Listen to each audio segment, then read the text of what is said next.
एक गांव में राजू नाम का लड़का रहता था। राजू बड़ा ही मेहनती और बहुत ही ईमानदार लड़का था। वो टोपियां बेचता था। टोपियों को अपनी टोकरी में भरकर शहर में ले जाता और बच्चे उसकी टोपियां बहुत ही पसंद किया करते थे। उसे भी बच्चों को वो टोपियां देने में बड़ा ही मज़ा आता था। एक दिन वो अपनी टोपियां लेकर बाजार में गया और सभी बच्चों ने उसकी टोपियां खरीदी और सभी बच्चों को उसकी टोपियां बहुत पसंद आई। उसकी पत्नी बोली कि तुम गांव भी जाया करो और गांव में जो जंगल है उसके पास संभल कर जाना। वहाँ नटखट बंदर बड़ा ही परेशान करते हैं। और वह गांव की तरफ चल दिया। चलते चलते वह थक गया क्योंकि गर्मी का मौसम था। उसे प्यास लगी। गर्मी का मौसम होने के कारण वह एक पेड़ के नीचे जाकर बैठ गया और उससे लगा कि मैं थोड़ी देर यहाँ आराम कर लेता हूँ। जैसे ही वो वहाँ जाकर बैठा तो उसे नींद आ गई और वो सो गया। ये सब नटखट बंदर ऊपर देख रहे थे। पेड़ से नटखट बंदर ये सब नज़ारा देख रहे थे। बंदरों ने सोचा, अरे ये तो सो गया, चल। और वो टोकरी पर रखी हुई टोपियां बंदरों को बहुत आकर्षित कर रही थी। धीरे धीरे एक एक करके बंदरों ने पेड़ से उतरना शुरू किया और वह मस्ती के मूड में आ गए। बंदर एक दूसरे के टोपियां पहनाने लगे और बहुत मस्ती करने लगे। अब तो बंदरों को बहुत मस्ती आने लगी और बंदर रामू को देख रहे थे कि वो सो रहा है और एक दूसरे को टोपियां पहना रहे थे। टोकरी तो पूरी खाली हो गई थी और बंदर टोपियों का मजा ले रहे थे। लेकिन रामू को तो कोई खबर नहीं थी अपनी टोकरी की और टोपियों की। और रामू तो अपने थके हुए होने के कारण सोए जा रहा था और अपनी थकान मिटा रहा था। अब तो बंदरों की मस्ती तो बराबर चल रही थी और बंदर एक दूसरे को टोपियां पहना रहे।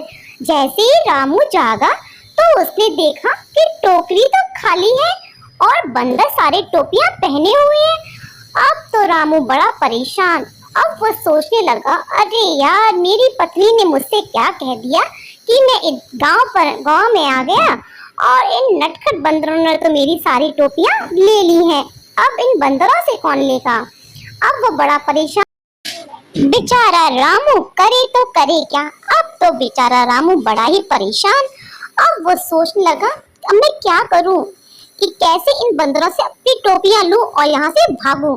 लेकिन अब तो उसकी कुछ समझ में आ ही नहीं रहा था। बंदर तो अपनी मस्ती में लगे हुए थे। जैसा रामू करता वैसा ही बंदर करते। रामू ने पहले अपनी आईज बंद की और सिर हिलाना शुरू किया तो बंदरों ने भी उसकी नकल करना शुरू कर दिया और बंदर भी अपनी आंखें बंद करके सिर घुमाने लगे। अब तो रामू ने सोचा कि मैं तो अब नहीं ले सकता इन बंदरों से अपनी टोपियां। अब रामू तो बड़ा ही परेशान। अब करे तो करे क्या? बंदर तो अपनी मस्ती में इधर से उधर, एक पेड़ से दूसरे पेड़ से तीसरे पेड़ और टोपियों का मजा लिए जा रहे थे। बंदर तो अपनी मस्ती में मस्त थे। अब रामू करे तो करे क्या? रामू की परेशानी तो बढ़ती ही जा रही थी। रामू को बहुत जोरों की भूख लग रही थी। रामू ने सोचा, क्यों ना इस पेड़ के मीठे मीठे आम खाए जाए और उसने आम को तोड़ा और खाना शुरू कर दिया। रामू ने जैसे ही आम खाया और वैसे ही बंदर उसे देख रहे थे और सारे बंदरों ने भी आम को तोड़ा और खाना शुरू कर दिया और आम का मजा लेना शुरू कर दिया। जैसा जैसा रामू कर रहा था वैसा वैसा बंदर भी उसके साथ कर रहे थे और बंदर भी खूब इस चीज का आनंद ले रहे थे। बंदर भी आम को खा रहे थे और मस्ती कर रहे थे, मजा कर रहे थे, जैसे जैसे रामू कर रहा था वैसे ही।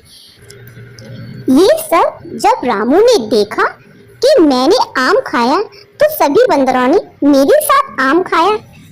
मतलब इसका ये है कि ये बंदर मेरी नकल उतार रहे हैं। तो रामू को एक आइडिया आया और रामू ने सोचा, क्यों ना अब इनसे अपनी नकल ही उतरवा दी जाए और इस चीज का मजा लिया जाए। रामू को एक आइडिया आया और उसने उस पर काम करना शुरू किया। रामू ने अपनी टोपी उतारी और टोपी को दूर जाकर फेंक दिया। बस सभी बंदरों ने भी अपनी टोपी उतारी और अपनी टोपी उतार कर रामू के पास फेंक दी।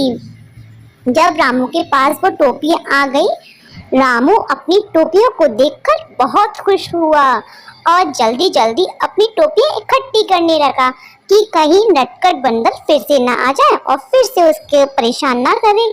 जल्दी जल्दी टोकरी में टोपियां भरने लगा और वहां से निकलने की तैयारी करने लगा। जैसे ही उसने सारी टोपियां भरी और वह वहां से निकल गया।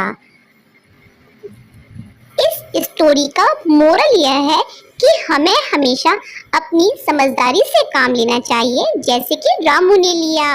अगर आपको मेरा ये वीडियो पसंद आया हो तो subscribe my channel. Thank you.